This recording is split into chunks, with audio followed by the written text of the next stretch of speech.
Impact visible, c'est le nom du film documentaire que nous avons présenté. Ces films qui retracent les réalisations du président Félix-Antoine Tshisekedi Tshilombo, candidat numéro 20, candidat de la nation qui postule pour sa réélection. Nous avons présenté la première série, c'est-à-dire le premier numéro. Aujourd'hui, nous allons vous présenter le deuxième numéro qui a beaucoup plus un focus sur les réalisations du président Tshisekedi qui vise le développement à la base, le développement dans le Congo profond, dans les 145 territoires. C'est focus aujourd'hui dans le secteur du PDL. Vous allez suivre, vous allez comprendre que le candidat numéro 20, Félix-Antoine Tshisekedi Tshilombo, le candidat de la nation, a beaucoup travaillé et a réalisé beaucoup de choses en République démocratique du Congo. Je vous convie à regarder ce deuxième numéro du documentaire Impact visible en exclusivité.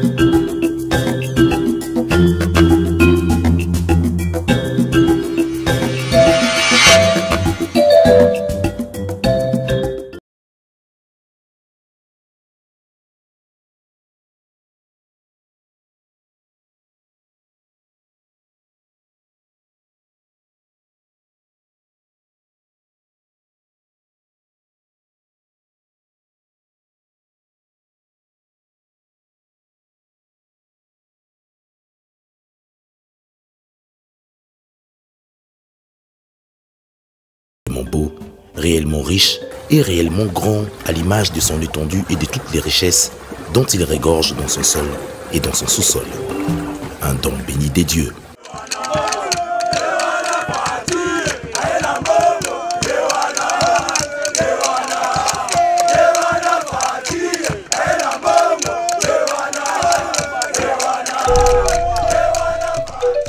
Soucieux du bien-être d'un peuple dont il avait désormais la destinée en main, dès sa prise des fonctions le 24 janvier 2019, Félix-Antoine Tshisekedi Tshilombo initiera une série de programmes dont l'objectif était de booster le développement d'un pays aux dimensions d'un sous-continent doté des richesses dont les populations ne bénéficient pas.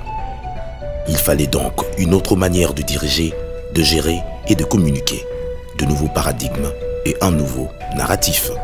Nous sommes capables de construire plus de 5000 km de routes modernes au cours des 5 prochaines années.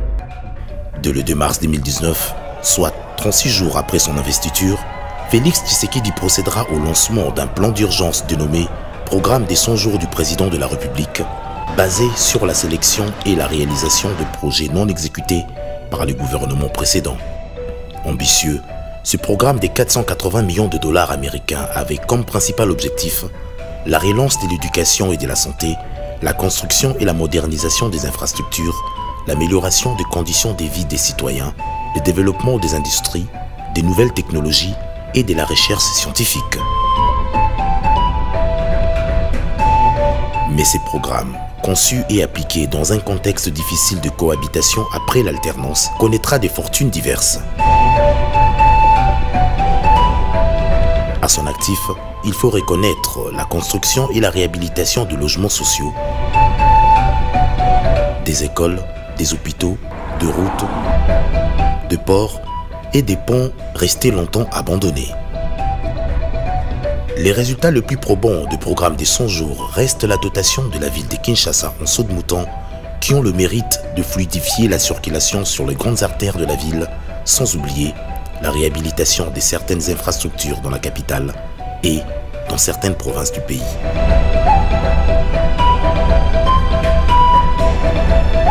L'université de Kinshasa, qui a logé les athlètes et les artistes venus participer au 9e jeu de la francophonie, et les Kanchachi en sont une parfaite illustration. Le programme Chilengelo, Kinshasa Zéro Trou et d'autres exécutés à travers la République coulent dans la même veine que celui de 100 jours, car en un temps record, les artères de la ville de Kinshasa, restées longtemps impraticables, ont été réhabilitées. Les avenues Sayou, Asosa, Makanza et Ngiringiri dans la commune de Kassavubu et de Ngiringiri, l'avenue Bokassa à la lisière des communes de Barumbu et Kinshasa, l'avenue Kabambare dans son tronçon compris entre les communes de Kinshasa et Barumbu, l'avenue Université dans son tronçon compris entre le rond-point Ezo et le rond-point Gaba, les avenues Kwamut et Gandakilo en sont une preuve palpable. Quant aux infrastructures scolaires, alors que la métamorphose subie par le lycée Mukengeli de Lemba, reconstruit et modernisé, n'avait pas fini d'éblouir les Kinois, à l'autre extrémité de la ville de Kinshasa, une école moderne sortait des terres du camp colonel Tchachi sur les vestiges datant de l'époque coloniale.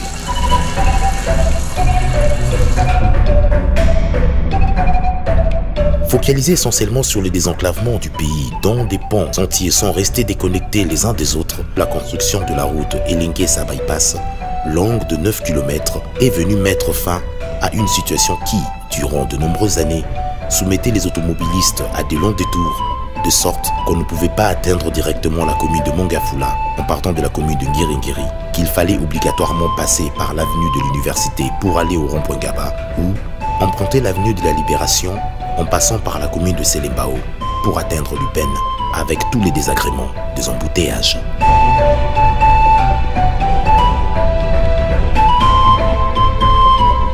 Ce calvaire, vécu aussi bien par des automobilistes que par des passagers empruntant ces tronçons, est à présent terminé.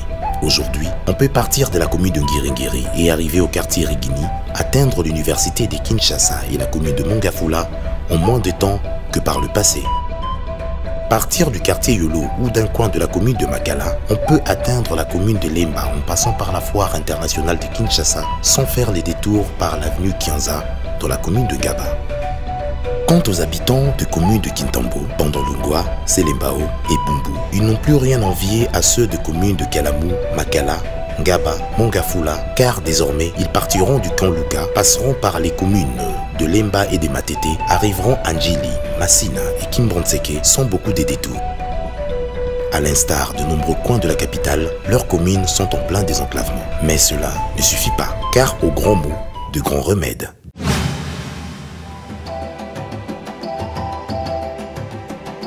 Pour le développement intégral et la modernisation tout azimut de l'un des plus grands pays de l'Afrique ayant une superficie de 2 345 410 km² et une population de plus ou moins 100 millions d'habitants, outre un vaste et ambitieux programme nécessitant d'énormes moyens matériels, financiers, humains et du temps, une bonne dose d'audace de la part de gouvernants était requise. Félix Tshisekedi Tshilombo a osé. Il est passé de la parole aux actes en exprimant clairement sa volonté par la mise en exécution d'un programme beaucoup plus globalisant, beaucoup plus intégrateur, qui devait progressivement permettre la réalisation sur toute l'étendue de la République démocratique du Congo, des infrastructures qui vont réduire les inégalités entre les populations d'un même pays et les écarts de développement entre les provinces.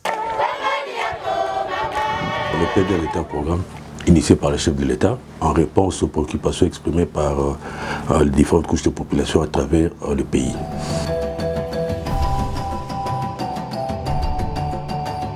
En quelques mots, quelles sont ces préoccupations? C'est aux priorités, c'est l'accès à l'éducation des bases, l'accès aux soins de santé de qualité, l'accès à l'emploi pour pouvoir avoir un revenu, la mobilité à travers le pays. Doter tous les territoires du pays de moyens permettant aux services de l'État, aux structures privées et à la population de vivre, d'étudier, de travailler et de se déplacer dans des conditions acceptables, avoisinant les standings de vie d'autres pays avancés du monde. Le programme de développement local des 145 territoires de la République démocratique du Congo, dont le plus grand chapitre est consacré aux infrastructures, dans la mesure où elles permettent à la population d'un pays de bénéficier d'une éducation de base solide, d'une bonne scolarité, de soins de santé efficients, de logements sociaux décents, des structures et de moyens de transport modernes pour se déplacer à travers tout le pays dans de bonnes conditions et à bas prix, de l'eau, et de l'électricité en permanence et à la portée de toutes les bourses, les infrastructures sont les premiers indices du niveau de développement d'un pays. Quant à ce qui concerne particulièrement la République démocratique du Congo, il n'est un secret pour personne que le développement de ces géants au cœur de l'Afrique passe par le nombre d'infrastructures dont il doit se doter afin de rendre agréable la vie de tous les Congolais et de tous ceux qui ont choisi le pays de Patrice Emery Lumumba comme leur deuxième patrie.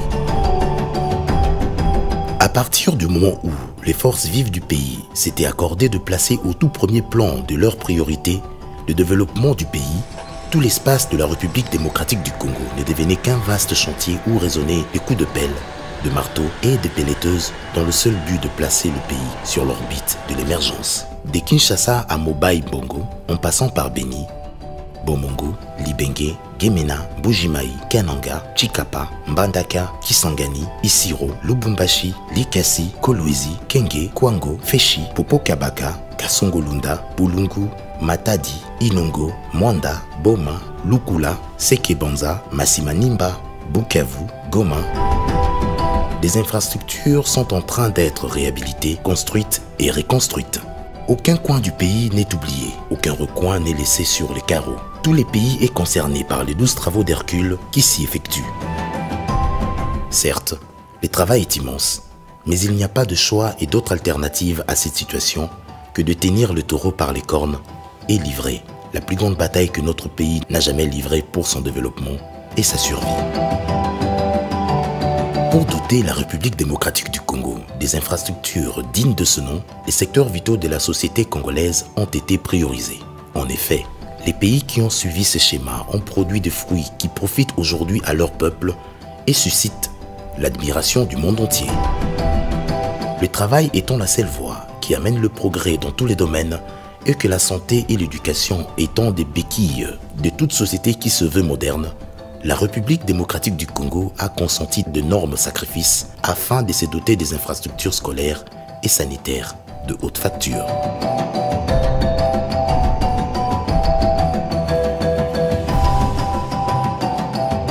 Pour l'exécution de la phase 1 du programme de développement local des 145 territoires en ce qui concerne la construction, la réhabilitation et l'équipement des écoles, des centres de santé et des bâtiments administratifs, le gouvernement de la République en a confié la matérialisation à des structures étatiques et privées qui ont déjà fait preuve de leur capacité dans la réalisation de tels projets. Le Bureau central de coordination, BCCO en sigle, est l'une d'elles. La charge de construire, de réhabiliter et d'équiper des infrastructures scolaires, sanitaires et administratives dans 9 provinces de la République démocratique du Congo lui a été confiée. Nous sommes l'une des agents d'exécution de ce programme. Qui s'exécute sur plusieurs volets, parce que le programme a 3 composantes, mais nous y allons par volet. Le premier volet, ça concerne en fait la construction des écoles, centres de santé et bâtiments administratifs. Dans le cas de ce premier volet, nous avons la charge de construire 731 infrastructures, dont 414 écoles, 269 centres de santé et 48 bâtiments administratifs à raison d'un bâtiment par territoire. BCCO a comme zone d'intervention 48 territoires répartis dans 9 provinces. Ils sont la province de Haut-Tuélé, la province d'Ituri, la province du Nord Kivu, la province du Kasaï central, la province du Kasaï oriental, la province de Lomami, la province de Haut-Katanga, la province de Lualaba et la province de Lomami. Dès l'année scolaire 2019-2020, la gratuité de l'enseignement au niveau du primaire sur toute l'étendue du territoire national a permis à plus de 4 millions d'enfants d'intégrer les systèmes éducatifs en allant à l'école et de réduire de manière substantielle les charges des parents pour l'éducation de leurs enfants.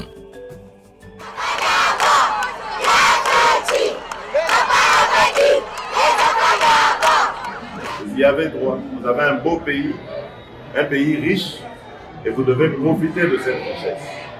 Et nous, on va tout faire pour que les enfants, tous les jeunes du Congo puissent profiter des richesses de leur pays, étudier dans des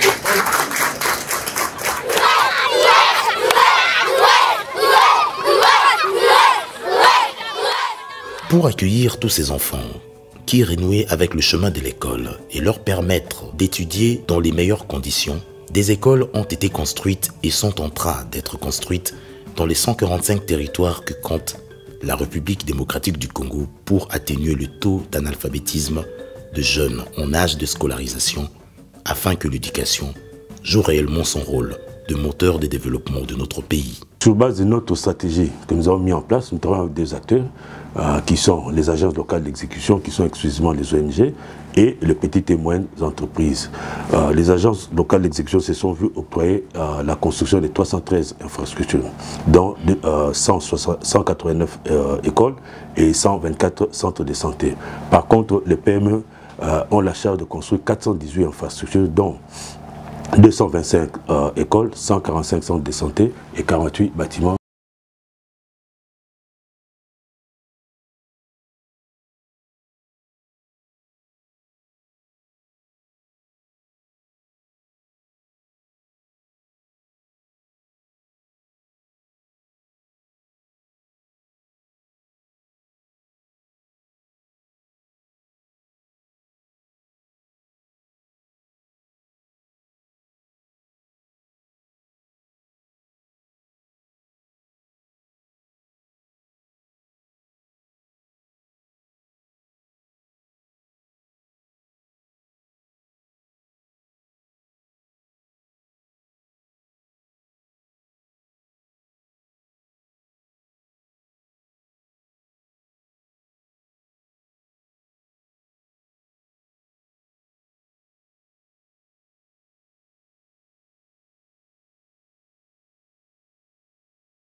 Le gouvernement central, dans son initiative de nous offrir vraiment de bonnes salles de classe, les élèves étudient vraiment dans de bonnes conditions, sans problème vraiment. Et nous soutenons vraiment les œuvres du président Fadji Beton.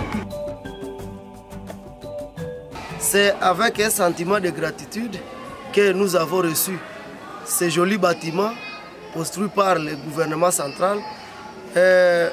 Nous disons merci beaucoup et nous félicitons le chef de l'État et nous allons le soutenir dans ses œuvres, mais aussi qu'il revient encore au pouvoir car il y a encore des besoins énormes. D'autres écoles ne sont pas encore construites, mais aussi d'autres écoles ne sont pas encore équipées.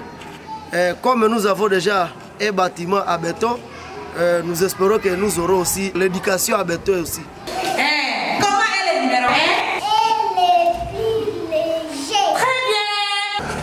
À ce stade ici, ce que je peux dire, c'est que nous obtenons comme résultat au niveau des ALE sur 313 infrastructures, 50 chantiers sont à l'arrêt pour les raisons que vous savez, notamment au niveau de Rutshuru, Massissi, ainsi de suite.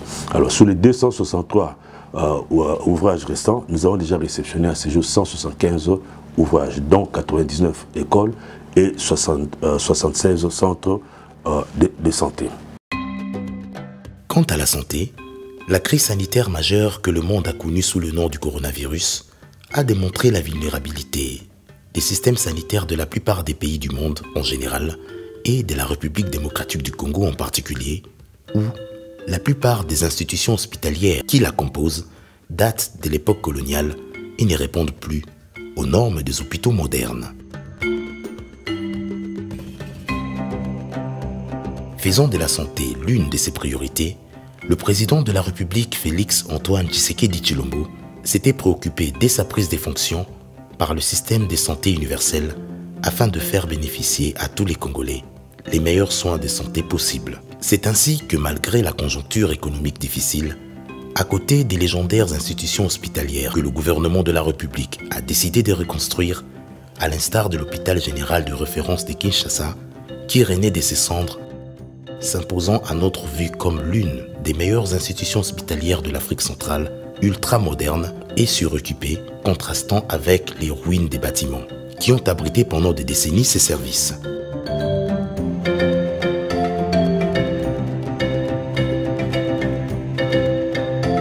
D'autres infrastructures hospitalières modernes ont été construites à travers la République pour élargir le cercle des hôpitaux équipés d'appareils de technologies modernes pouvant soigner des maladies qui, jadis, nécessitaient l'évacuation des malades à l'étranger.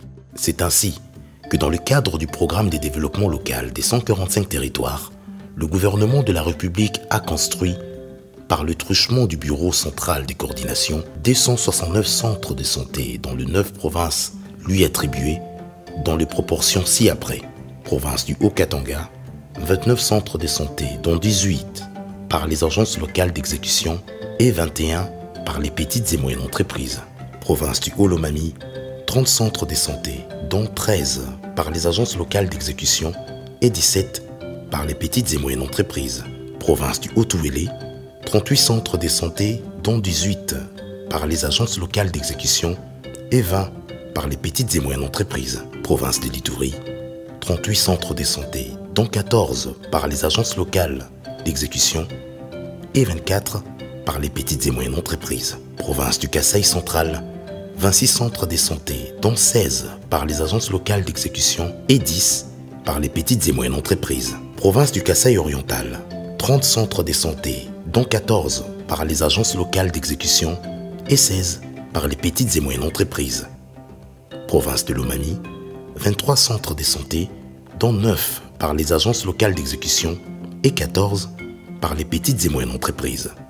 Province du Lualaba, 21 centres de santé, dont 2 par les agences locales d'exécution et 19 par les petites et moyennes entreprises. Province du Nord Kivu, 34 centres de santé, dont 30 par les agences locales d'exécution et 4 par les petites et moyennes entreprises. Comme pour l'éducation, la gratuité des soins de santé est en train progressivement d'être instaurée en République démocratique du Congo.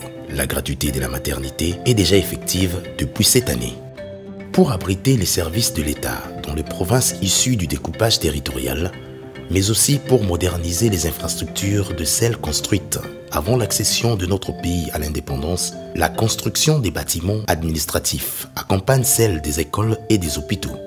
Voici les 9 provinces dans lesquelles le Bureau central des coordinations ont bénéficié sont la province du Haut-Katanga, 6 bâtiments administratifs, la province du Haut-Lomami, 5 bâtiments administratifs, la province du Haut-Touélé, 6 bâtiments, la province de l'Ituri, 5 bâtiments, la province du Kasaï central, 5 bâtiments administratifs, la province du Kasaï oriental, 5 bâtiments, la province de l'Omami, également 5, la province de Lualaba, 5 bâtiments également, et la province du Nord Kivu, qui compte 6 bâtiments administratifs.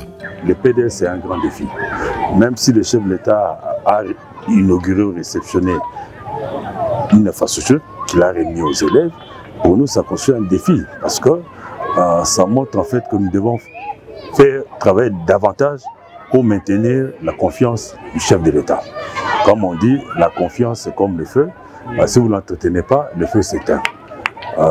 Ici, c'est pour nous pouvons dire en fait c'est la deuxième phase. Nous venons de visiter des infrastructures exécutées par les petites et moyennes entreprises. Le processus de recrutement a été plus long. Ça a pris du temps, mais également l'autre difficulté aussi que rencontrent les PME des pères et des mères congolais, c'est l'accès au financement. Donc, ils ont mis aussi du temps pour avoir accès au financement. Dieu merci, on avait quand même allégé ces mesures-là. On a accepté que les PME amènent des cautions des compagnies d'assurance. Ce qui fait que ces PME ont démarré.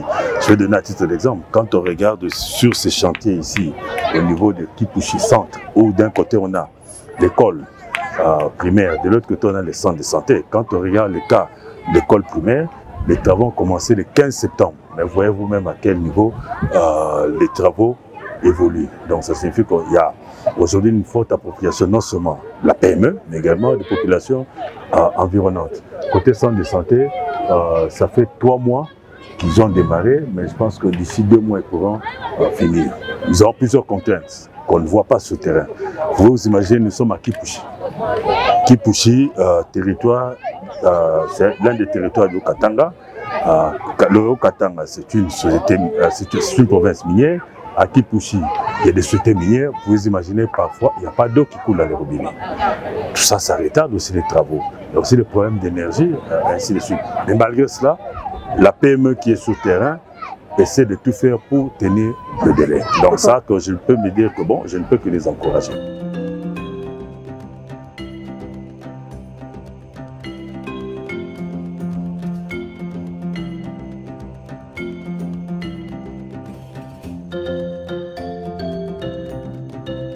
Nous sommes déjà sur le territoire de Kipushi et donc nous avons visité déjà aujourd'hui 5 sites.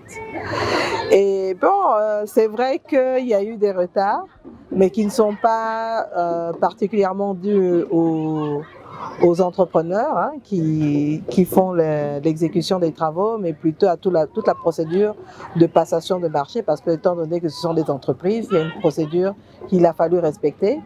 Maintenant là, on voit que les travaux évoluent. C'est vrai qu'il y a des contraintes, il y a des problèmes de route, avec des accès difficiles. D'ailleurs, on a connu le cas quand on a voulu aller sur un site. Comme on dit, ceux qui y vont, ils vont en moto, mais il n'y a pas de route pour la voiture. On n'a pas pu évoluer, donc on a dû faire rebrousser chemin. Et donc ça, ce sont des contraintes que les gens rencontrent. On voit ici, il y a des problèmes d'eau. Donc s'il n'y a pas d'eau pour construire, c'est un peu difficile, donc il faut aller s'approvisionner assez loin. Et on a pu aussi, en fait, ça m'a permis aussi cette visite de relever en fait le fait que certaines personnes ont pas mal dit que les briques qui étaient faites sur les chantiers étaient des briques de terre cuite. On l'a vérifié, c'est bien des briques faites à partir de ciment et c'est juste la coloration du sable qui fait que pour certaines briques elles prennent une teinte orangée, mais bon voilà. Donc on constate que les travaux évoluent et que d'ici décembre en tout cas les écoles pourront être achevées et permettre aux enfants d'aller dans les nouvelles classes à la rentrée scolaire. Il n'y a pas de raison d'être sceptique, vous avez filmé, vous avez vu. Et on a déjà commencé, on a inauguré un certain nombre d'écoles, là il y en a d'autres qui sont en train de s'achever, donc il n'y a pas à être sceptique, on le voit. Mais il faut se rendre compte, peut-être que ceux qui ne connaissent pas le terrain ne comprennent pas les réalités, mais pourtant je sais qu'il y en a beaucoup qui connaissent le terrain. Donc je pense qu'on a besoin d'un accompagnement de tous, parce que tous ces travaux, une fois que ça sera achevé, c'est pour la population, c'est pour la communauté. Donc il faut vraiment que les gens comprennent que cette initiative du président de la République a été faite en faveur de la population et il faut la soutenir parce que c'est pour le bien-être de cette population. Donc si on veut le bien-être de cette population, on ne combat pas ce genre de projet, au contraire. Ce programme est un espoir pour nos frères et sœurs qui habitent dans les milieux ruraux. C'est l'un des programmes aujourd'hui dont le taux d'appropriation des bénéficiaires est assez élevé. Pourquoi? Parce que dans la stratégie, en fait, la formulation de ce programme a été participative. C'est-à-dire que les populations locales, les autorités locales ont été impliquées dans la formulation des priorités, mais également dans l'exécution de ces projets, parce que les agences locales d'exécution ont été recrutées sur base de leur point d'ancrage.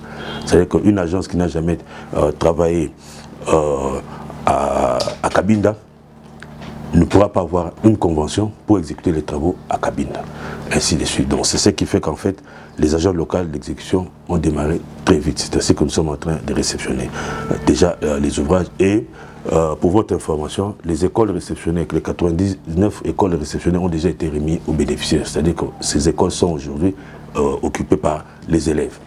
Pour ce qui concerne les PME, la procédure de recrutement de PME est beaucoup plus longue. Nous avons mis à peu près 12 mois parce qu'il fallait avoir toutes les autorisations administratives pour pouvoir arriver à signer des contrats avec les PME. À ces 12 mois, il faut ajouter les 3 mois d'attente parce que les PME devaient obtenir des garanties bancaires pour pouvoir avoir accès aux avances de démarrage des travaux. Malheureusement, les PME font face à des difficultés financières, donc n'ont pas accès au financement. C'est ainsi que nous avons fait un plaidoyer au niveau du gouvernement pour qu'on accepte les garanties délivrées par les compagnies d'assurance comme garanties pour être acceptées dans les cas de marché public. Ce qui a été fait, Dieu merci, et c'est ce qui a permis aujourd'hui à ce que les PME puissent se déployer à travers nos territoires. Donc à ce stade ici, nous sommes à peu près en moyenne 50% d'exécution des travaux au niveau de PME. Non, le PDL déjà, le plus important c'est délivrer. Nous voyons les ouvrages déjà sortir de terre. Certains ouvrages sont déjà occupés. Je pense que c'est déjà un début de réussite. Mais les défis sont énormes. Les défis sont énormes. Nous ne baissons pas les bras. Nous continuons à forcer de sorte que nous devons les construire et les remettre aux bénéficiaires. En matière d'énergie, la SNEL et la Régie des eaux, deux entreprises publiques qui, bien que devenues des sociétés commerciales, paraissent encore insuffisamment outillées pour continuer à desservir la population congolaise qui a connu une explosion démographique exceptionnelle à travers toute la République, sont constamment en ligne de mire du président de la République. C'est ce qui explique la sérénité avec laquelle il a initié d'importantes réformes dans le secteur de l'électricité, autorisant dorénavant tout opérateur remplissant des conditions prévues par la loi à investir dans ce domaine avec la ferme conviction que l'aiguillon de la concurrence dans le secteur accroîtra non seulement la production, mais occasionnera aussi une baisse conséquente de prix. C'est un véritable défi de la desserte en électricité et en eau potable au profit de la population congolaise que le président de la République compte relever. Ce déficit, dû à l'incapacité par le passé à anticiper les exigences de la démographie galopante face au développement des villes et cités de la République démocratique du Congo, qui ont fini par prendre de court les infrastructures insuffisantes et vieillissantes, est en train d'être comblé grâce notamment au programme de renforcement de capacité de production d'eau de la Régie des eaux. À Kinshasa, 2 nouvelles usines de production d'eau potable ont été construites pour résorber le déficit. L'usine de Lemba-Imbu, dont la production finale est de 220 mètres cubes par jour, et l'usine de Binzaozone, appelée à produire dans sa phase finale 300 mètres cubes par jour. En outre, la réhabilitation de l'usine de captage d'Endjili ramènera au réseau quinois 330 mètres cubes supplémentaires par jour.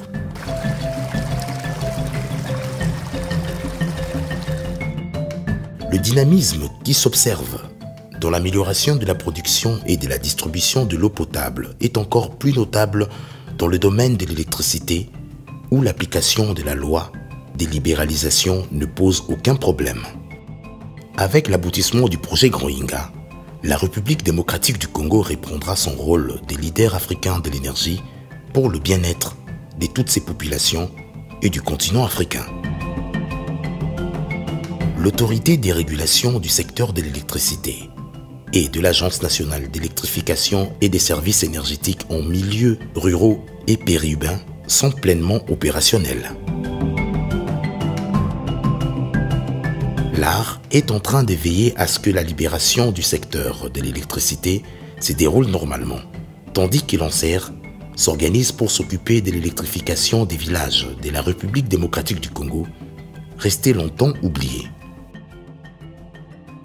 Le gouvernement de la République s'attelle à trouver des financements pour la construction de micro-barrages et des mini-centrales hydroélectriques et solaires, de manière à fournir de l'énergie aux principales grandes agglomérations et chefs-lieux des territoires de la République.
Après avoir suivi religieusement cette deuxième partie de la série Impact Visible, ces films documentaires qui retracent les réalisations du président Félix-Antoine Tshisekedi Tshilombo, candidat de la nation et candidat numéro 20, j'ose croire que vous avez compris que c'est lui que nous devons donner notre mandat pour la deuxième fois, afin de le permettre de parachever tout ce qu'il est en train de faire, parce que c'est l'unique candidat parmi tous les autres qui a la volonté, la dextérité et l'expérience de la fonction de président de la République.